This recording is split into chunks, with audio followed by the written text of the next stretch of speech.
Hey guys, xRenicent here with some AC3 gameplay. This actually features me playing Simple Deathmatch on the PS3 instead of the 360.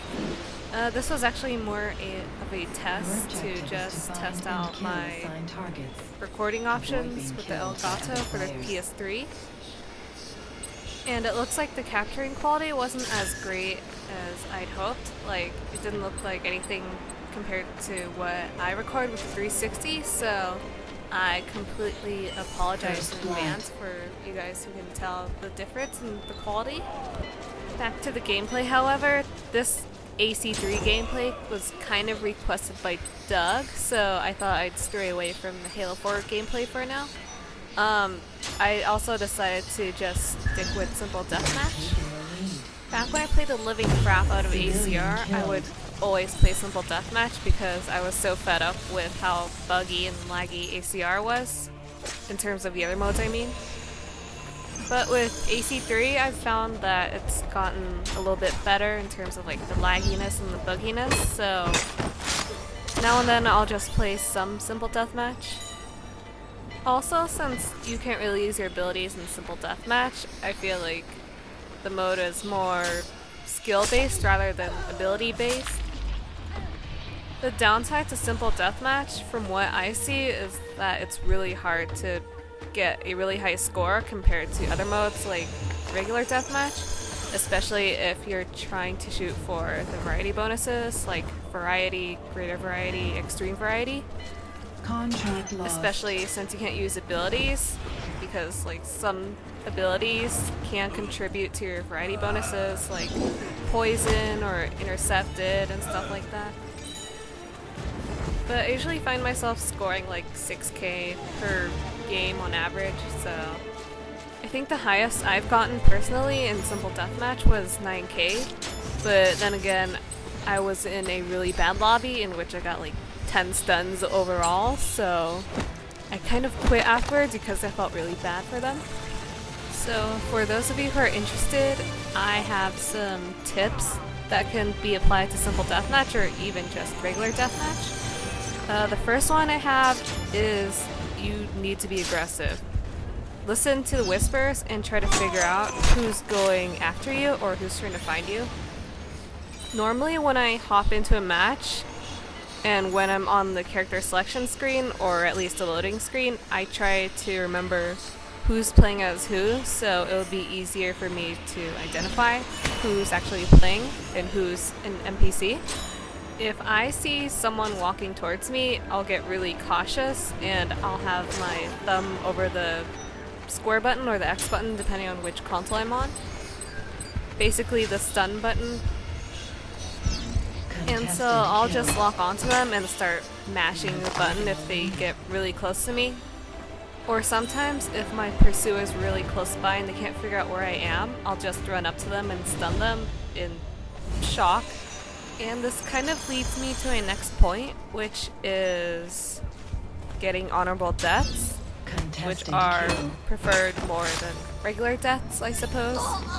In a lot of my matches, I'll just run up to my pursuer and I'll try to stun them, which usually ends up in an honorable death, but I personally think it's better than just being a sitting duck and being passive. This leads me to corner stunning. Corner stunning kind of speaks for itself, but for those of you who are unaware of what it is, it's just hiding behind a corner and stunning your pursuer in surprise. This doesn't necessarily work all the time, but it'll still lead to an honorable death and a reduced kill score if your pursuer is more experienced or if they're aware that you're trying to corner stun them. In this specific match, I do it a fair amount of times, and I find it really easy to do corner stuns on this map in either that large building or right behind the arches. The way you can do a corner stun is to hide behind a wall or a building, lock onto the person that's approaching, and mash the stun button whenever it comes up, and pray that it's them if you're not sure who it is, and hope that you can stun before they can kill you. Sometimes I'll even peek out or I'll come out for a bit just to lure my pursuer into her cornerstone. Depending on who I'm playing against and which map we're on, I can usually rack up like at least 3 to 5 cornerstones on average.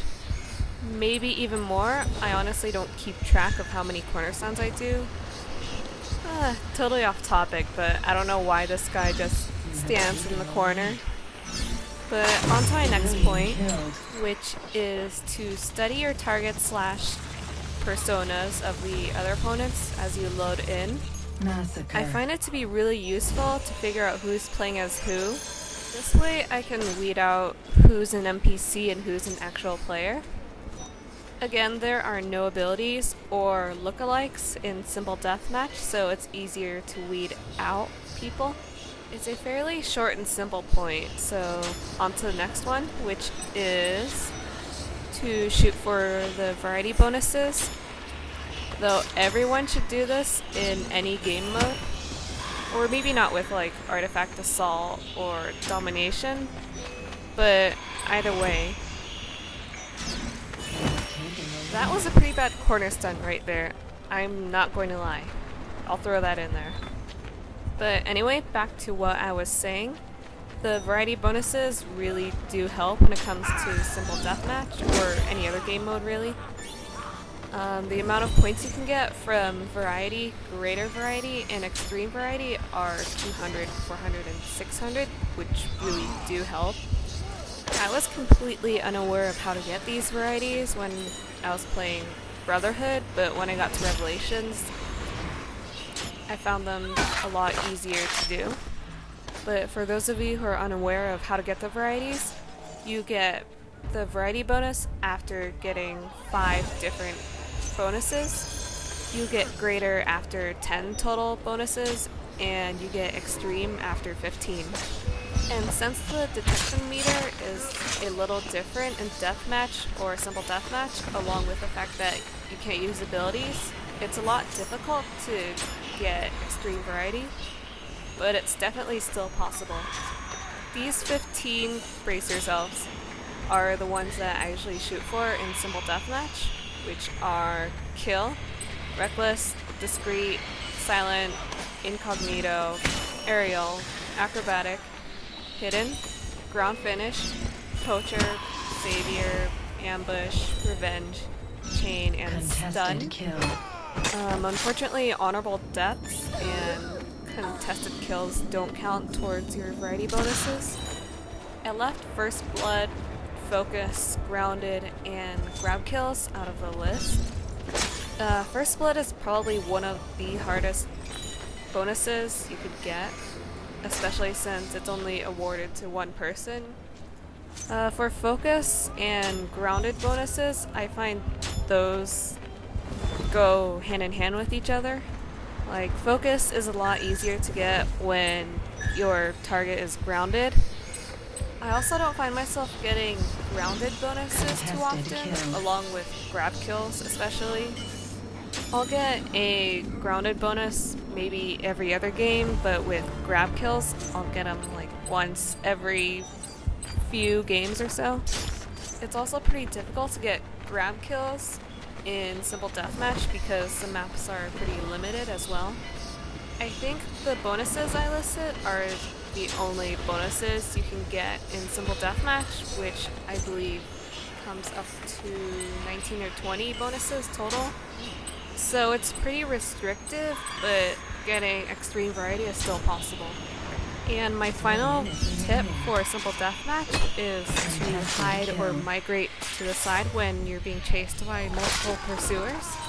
I personally don't do this often, but I find it helpful to do it every now and then, maybe every few matches or so, just to weed my pursuers out.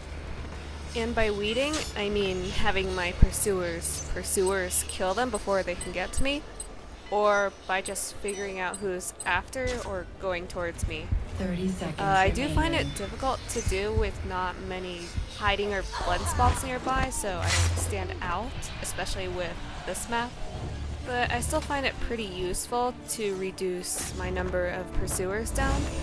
But again, I don't do this often because I do corner stunning a lot. Again, these are just my tips which I find to be useful whenever I play simple deathmatch. I'm not the greatest player, but I do find myself doing a pretty damn good job whenever I play. But this marks the end of my video, and I hope you guys enjoyed this little commentary of tips. And before I go, I know that Hero of Somebody wanted me to give him a shout out, so potatoes. There you go, just for you. Thanks for watching, guys.